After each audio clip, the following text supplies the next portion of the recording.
I mean, are we gonna have the Big Short 2, the Cathie Wood edition? Maybe, maybe. Yeah. The thing is, like, if it wasn't for that movie, are we even talking about Michael Burry? That's a good point. Probably not. Yeah. So Cathie Wood, no movie star, right? I mean, maybe she was. Was she on like the Real Housewives of? Oh dear. I don't know, but I'm assuming she wasn't a celebrity before she made some good investments, right? Yeah, no, Where definitely. I don't think so. I'm sure Wall Street would have been talking about Michael Burry, and we probably would still hearing about Michael Burry because of what he did. But the movie is what blew him up, right? It's Mhm. I think that's what it gave him profile and why everyone kind of started following him on Twitter. My issue is it's we look at Warren Buffett, they call him the Oracle of what Omaha or something, Mhm. Yep. and when you look at these people, we're always trying to find that next Buffett, right? Yeah. Have we found the next Buffett? Chamath Palihapitiya At best. at best.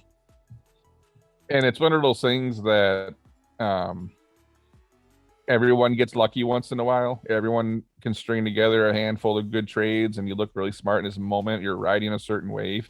Maybe Cathie Wood continues to do it, but until as we talked about, you're only good as your last trade.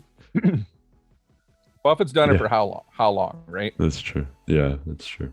And not just trading, but buying business, all this business savviness. And the dude started off selling insurance or something. What did he start off doing? I'm pretty sure he started off in sales or some shit. I don't remember what the hell Buffett started off doing, but he's got this like long running career of doing it over and over and over and Oh over again. yeah. Until you see that long track record, I don't care about any of these people. We're always looking for that next financial guru to look up to, and man, just look up to the S&P 500 and shut the hell up. Is my Yeah. thought sometimes. It's Yeah. Michael Burry's been wrong about a lot of shit, if I recall. I'm not digging into it because I don't care. Yeah. But I remember seeing headlines: Burry's betting on water. Burry's shorting this, and this is like. It sounds like the way you see social media and the news talk about Burry. This guy should have like $2.5 trillion right now. Yeah. Yeah. Yeah. And the last time I checked, I have not seen him on the top of any of the wealthiest people in the world list. Right. I'm sure he's a good trader, and I'm sure he's making money. He's obviously got some notoriety going on. Sounds like Cathie Wood has done some good things. Mhm. I saw again, it's like headlines, and I'm not. I don't care that much about this shit. I got other important things going on in the world. I'm more worried about my lunch right now than Cathie Wood. And we're doing this episode at 10:27 in the morning. But I know Chipotle Grill opens up at 10:45. All right. So I'm gonna get this ordered right now. Hang on. I'm more worried about getting double chicken than I am about what Cathie Wood's doing, okay? Yeah, no doubt. Because I've seen so many of these people come and go. They come and go, and they come and go. And who was it? The Ray DeLeo? I'm probably saying his name wrong. Yeah, yeah, Um, yeah. I say everyone's name wrong. I can't pronounce shit. Like, I had a speech issue, I'm sure, when I'm a kid, but my parents were too drunk to notice. And um, here on later in life, I still can't say words correctly. Thanks, mom and dad. But Ray DeLeo, I'm hoping his name's close enough. He had that little rise, and then everyone, and it's not just finance I'm talking about here, it's everything. It's these authors pop up for a while, and then we praise them, and then these finance people pop up, and then we kind of like, but who's ever got the staying power that like Buffett had? And I think that's what I'm looking for is before I really start paying attention to somebody is show me you can keep doing it. That's every salesperson that ever got a job and failed. A company hires them, they don't do good. They go to the next job. They don't good, and that's why you see a lot of salespeople bounce around every 9 to 12 months. I'm looking for that sales guy that went here for 3 years and grew sales from here to here, and went here for 4 years and grew sales from here to here, and went somewhere else for 3 or 4 years and grew. Give me the metrics, right? You were supposed to sell $1.5 million in something, and every year you beat that. That's the sales guy I'm looking for, right? Yeah, yeah. Yep. And that's the same thing when I look at stocks. It's you did something cool yesterday, but I need a trend. It's back to my thing. I need better than casino odds. I need to know you're going to be right 6 or 7 out of 10 times. Some casino odds is what 50 point whatever. I just need to know you're right more than you're wrong, and that's hard to do with stocks. I think you know that pretty well. Oh yeah. When you were asking about who the next Buffett is, some days I think I am, but then I'm very quickly brought back to earth the next day. So Kane, everyone was the next Buffett from November up until late spring-ish, early summer. Mm-hmm. Everyone was fucking Buffett then. That's true. We decided in the last episode, like I'm getting text messages, hey, I'm up 20%. And yeah, everyone's Instagram and social media, they're all stock killers. I bought the stock at $17 and I sold it at $1,070. I got into the next thing. And all of a sudden that shit stopped. Yeah, I don't see that. No, I don't see it no more. You know what I get? I get messages that say, "Oh, my whole portfolio's in the red today." I'm like, well, now we're coming back down to earth a little bit because you realize you weren't trading on this superior knowledge of the market and financial analysis and decision making. It just so happens everything was going up. So do you know much about Cathie Wood? She's made a couple decent investments, it sounds like. No, the only very kind of superficial, but she has a fund that is very kind of future focused, and so she invested a lot in kind of tech. She invests a lot in kind of space stuff.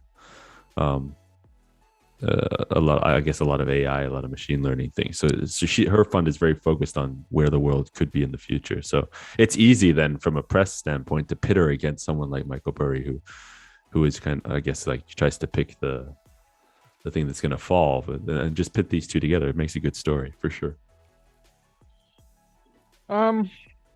So she's innovation fund. Yeah, that's it exactly. Yeah, innovation. So, I mean, does it take some who's the Matrix dude? I don't even know. Who's the people that like look into the future? It's the oracles. Was it the Oracle? I think the Oracle. So and then the Merovingian was the hindsight person. Yeah. So if I'm gonna be this like are they really a harbinger if they're saying I'm gonna bet on innovation when we know the whole fucking world is going towards technology and innovation? And I don't know if that's something that's like to look up to. I think everyone's like AI and robots and technology and automated. She's the first person to discover this. Again, it's like I don't know nothing about her. I don't see anything here that's like groundbreaking, and it seems like now maybe she's catching her funds down a little bit, right? I think so, yeah. But would it be that hard to pick the top 10, technology, AI, automation type stocks, futuristic stocks, and would it be that smart to just pick? I don't know if that's like brilliant to me. No, and I thought it speaks to what you said earlier, which is like when everything's going up, things go up, right? Because like returns are a function of risk, so everyone can be over risky, look like a genius sometimes, but with that you've got to take the fall, and I think that's what a lot of this is. I'm looking at my phone right now, so it looks like she had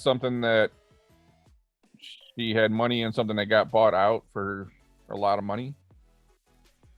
I think that's correct, and that's something that probably puffed up this thing. Kane, I made trades in 2001 where I was buying shit at 25 cents and they got acquired for like $25, and it's like, I don't think that made me a financial genius. I was in the right place at the right time. One of my smartest trades ever. There was a microwave internet company that this is at a time when it's hard to get high speed. You didn't really get high speed. If you did, you had to pay AT&T or Ameritech, if anyone remembers that name, Ameritech.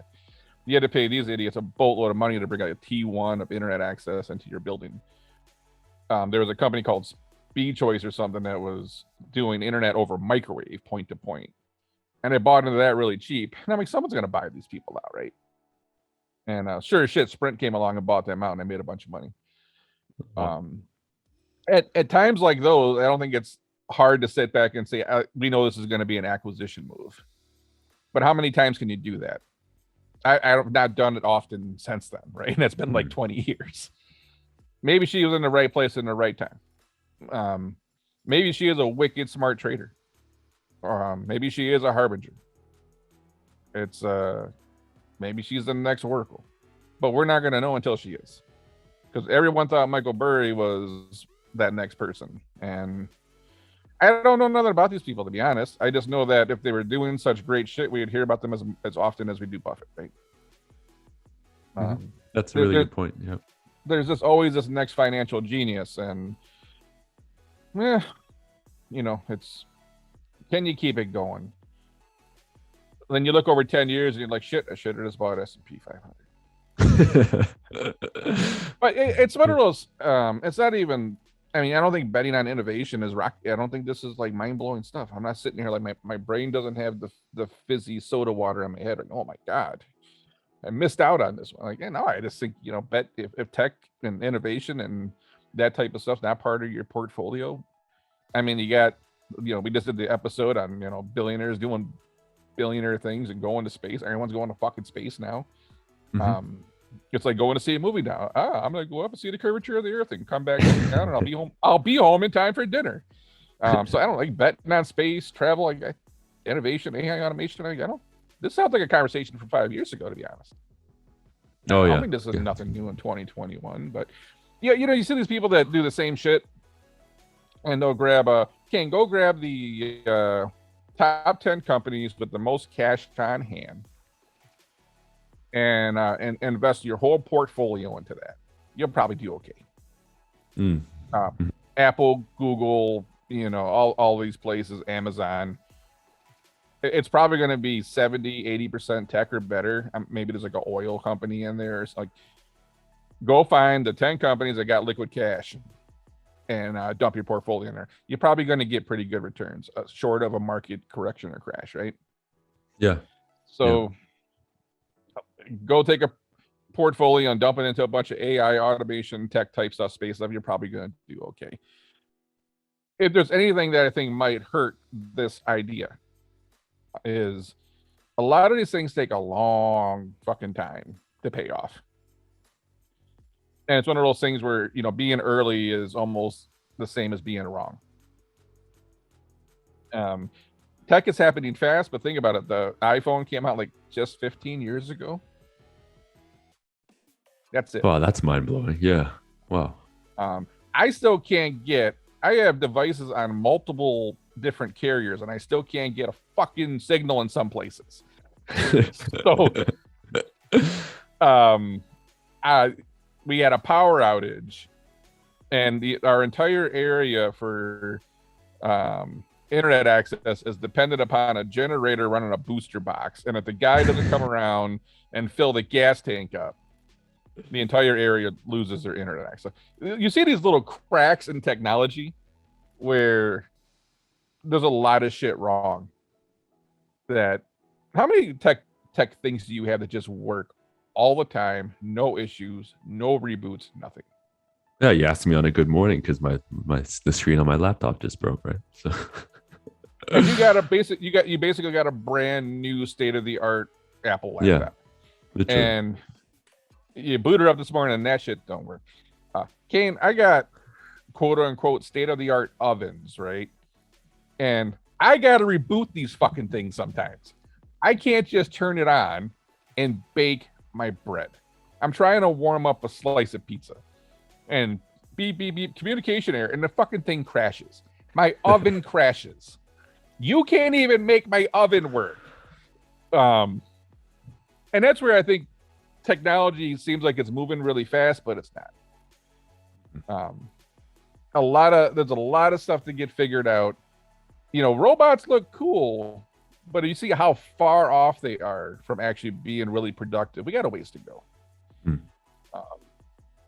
We have a long ways to go. So I feel like betting on innovation sometimes, it might pay off in like 10 years, but while you're sitting on those investments, what'd you lose in 10 years? Yep. That part, I can kind of hear the internet going in and out right now. It's probably your high speed access you got there. Yeah. 1.2 megabit per second. That's no but, joke. but I'm worried about robots taking over the world. You can't even get some high speed internet Innovate the Wi-Fi in Cleveland. Oh, man, even the software updates, you realize it's hard to get software right in anything, firmware, software, no matter what. It's just hard to get everything working. Yeah. And that's why I realize the world's changed a lot, but I don't think we're ready for. I think people, if you remember, like going back a little while, people actually thought the roads would be filled with self-driving cars right now. Mm-hmm. Actually, there was a famous, like, viral LinkedIn thing where a guy thought, and I want to say he was an executive at a well-known company, which questions some other things, I guess, but I could have swore he said by like 2020, 2021 that most U.S. car dealerships would have been out of business, that don't sell electric cars, and everything would be self-driving. And isn't Tesla getting sued for self-driving cars right now? Like, Yeah, or right. We spoke about that. Yeah, we're not even close to having real self-driving cars everywhere. We're not even close. Yeah. But you look back and you think about how fast you think technology is going to go, and it's not the case. Yeah. Has there been anything that like was mind-blowing, like technology-wise, that's changed your life in the last 5 years?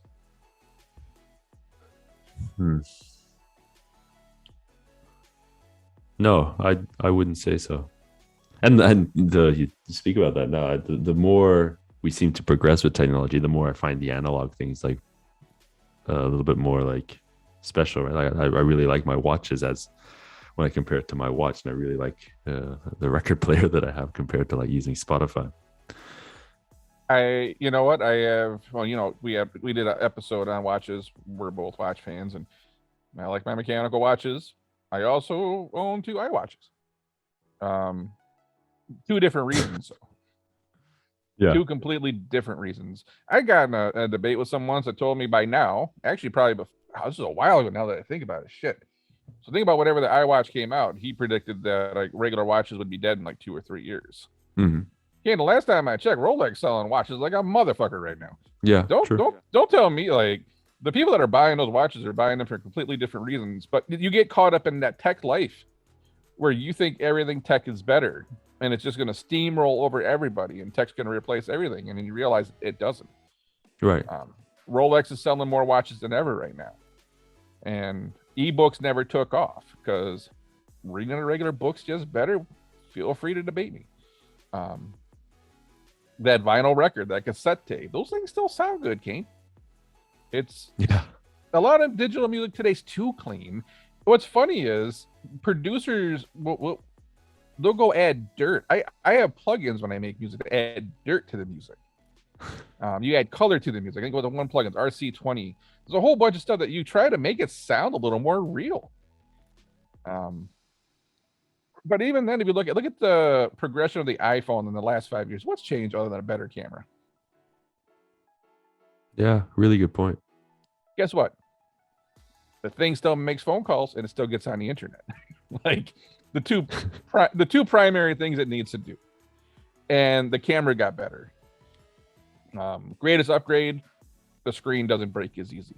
Mm-hmm. But have you seen this like evolution? That's just like, whoa, and anything tech, and you realize not a lot's changed in 5 or 6 years. Things have incrementally gotten better, but there's been nothing that's really changed our life coming down the pipeline right now. Yeah, great point. So that's why I like betting on innovation's interesting if you got 20 years. But not a whole lot's changed, man. Is there anything you're waiting on? Oh, you know what I am waiting on is because I don't have an Apple Watch, and I don't like something that attaches to your analog watch so that when you're running it can play music. That's not like one of those things you buy on Amazon. Like I'd love to see Apple come up with like an attachment to the bracelet that tracks your fitness stuff. Dude, I had this little old school iPod. They probably still sell them, but I don't know what the hell it was called. It's the size of a USB stick. Yeah, I remember that. Yeah. Like, they could just give you that, and you could like, you play. There's got to be something out there that already does that. You play music, your life would be good. But Yeah, I yeah, just look at looking around my house. I started my life off in tech as a teenager. That's what got my whole like life started. Was I was good in the tech world, and I've always been a techie to a point. And I'm looking around like much of all the tech shit I like, and I try to be an early adopter of certain things. Like maybe the coolest thing that I've gotten in I don't know 5 years is the fact that I can see if my clothes are dry from my phone, and if they're not dry, I can start to dryer again, which ain't mind blowing shit. We're talking like Wi-Fi and a basic interface talking to the. Oh, that came. That's half a joke, but it's real. It's something that made my life more convenient. Other than that, like I don't what is car electronics are about the same. There's more like road safety stuff. That's cool. But none of this stuff is like ahead of where we should be. You think like, that's where we should be for 2021. So yeah, true. Because there was that whole trend around Internet of Things, right? Putting internet and everything. That I guess it hasn't taken on as quickly as everybody thought it would. You're right. Because, dude, we love new taglines. Manufacturing 2.0, and then when that did catch up, manufacturing 3.0, not manufacturing 4.0. It's like we're always, whether it's the media or the people doing the content or people trying to sell you shit, they're coming up with all these things. And then what is internet? When's the last time you even saw IoT? I've not even heard that in a while. Now that you brought it up, and life's not changed much, man. I can order my food from an app. Cool. So it's just one of those things that I'll look more into Cathie Wood at this point. But if you're telling me this is all innovation, then you're probably not going to see a whole like how would a fund blow up right now on shit that's probably not going to pay off in 5 or 10 years. And I think we might even wake up in 5 or 10 years and say, well, this thing really didn't accelerate at the speed we thought it was, because technology seems really fast until you realize it's not. I gotta imagine like the shock and awe of, we got Wi-Fi, we got cellular, we got iPhones. There's probably something out there we never thought of or never heard of. It's like the electric cars. I'm in the middle on electric cars, because you realize we just kind of like really started pushing electricity like 120 years ago or some shit. And when you realize how short that really is in the grand scheme of things. Yeah. I just start wondering, in 50 years from now, are we even talking about electric cars? Are we, we're beyond the idea of hydrogen cars and electric cars. We found some other technology. They're showing videos of UFOs doing crazy shit that far exceeds our understanding of physics and power. If that's true, then what don't we know right now? Yeah, that's true. It really, not to keep going, but I think immediately of China, right? Like China in the payment space went from like cash. They completely skipped the cards that the kind of the Western world was all about, and went from like cash straight to digital. So you're right. What's the blind spot here? You're right. We may not even know what we're missing or what's next. No, you might find out one day that you can turn, grass clippings into a 600-mile car fuel. Like, we don't know, man. It's human beings. Like, we just think we're the smartest things on the planet, and every day it seems like people get more narcissistic and more arrogant and more confident that they're the smartest people in the room, and we're not. We're you look at this point in time and say we don't know shit. And I just wonder really where, when we start talking innovation, it's probably going to be leaps and bounds that we never thought of. Yeah, great point. Great point. And in that sense, I guess we'll find out. Another episode, but I saw something this morning, and I'm saying it now just to get it on the record, because I'm going to forget about it. And if I record this, I'm not going to forget it. But I was looking at what's going on in Afghanistan, because we just, we don't talk a lot of politics, but we just did that Afghanistan episode yesterday. Yeah. Just trying to give a non-biased, realistic view of what was going on in Afghanistan, the repercussions. And people kept talking about the amount of money we spent over there. And I start just poking around. It's like, why did we spend that much money? And I know we were trying to beat down terrorism and 20 million reasons. But there's a lot of comments saying we were there for the oil. We were there for the oil. We were there for the oil. You know what their most valuable resource is? No. Lithium. Oh, interesting. Granted, this is reading. Who knows? You can't trust journalists anymore. But I want to say they had like $1 trillion worth of the lithium, maybe. Oh, that's interesting. I gotta look into that. Yeah, don't quote me on that number because it's not one of those things I wouldn't like fact check because you can't trust information from anywhere anymore. But I saw two earth things, where it was lithium and cobalt. And what two things do you need to make electric cars and batteries? Interesting. I think Tesla said they're not going to use cobalt anymore, but it is still a very important element. And I was like, huh. And because there's like this rumbling that China's going to like kind of friend up with the Taliban. And you think about it, did we just give China access to a bunch of these like rare minerals, elements, metals, or whatever? That is, very important things as we try to like push electric cars and batteries. And I guess Afghanistan does have a lot of oil, but there was these other things that seem to be very important that you might have just handed over to China. So, very interesting. Yep. Yeah, we'll come back to that one. That's all I got for now. All right, sounds good.